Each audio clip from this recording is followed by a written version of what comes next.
கம்சனின் மாமனாராகிய ஜராசதன் மதுரா மீது போரிட கண்ணனும் பலராமனும் அவனை தோற்கடித்தார்கள். கார்கியா என்ற பிராமணன் யாதவர்களால் அவமானப்படுத்தப்பட்டான்.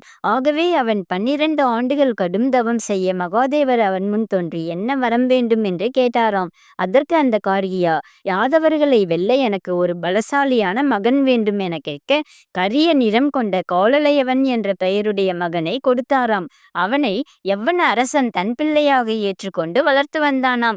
முதலில் அந்த காலலையவன் மதுராவை எதிர்க்க முற்பட அங்கு சென்றான். கிருஷ்ணனுக்கு அவன் வந்தது தெரிந்து சமுத்திரத்தின் நடுவே துவாரகை என்னும் இடத்தை ஸ்தாபித்து காலலையவனை வரவழைத்தான்.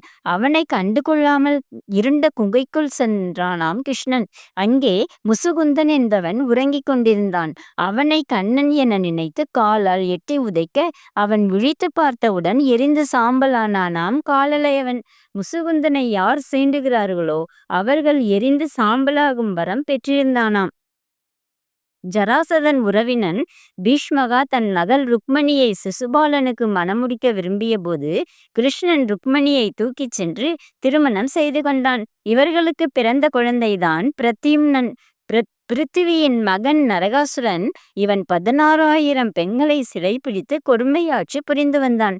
இந்திரன் கிருஷ்ணனிடம் முறையிட உடனே கிருஷ்ணன் கருடன் துணையுடன் சென்று நரகாசுரனை வென்று அவனை கொன்றும் விட்டார். கிருஷ்ணனுடைய 16,000 மனைவிகளுக்கு 1,80,000 குழந்தைகள் இருந்தார்களாம்.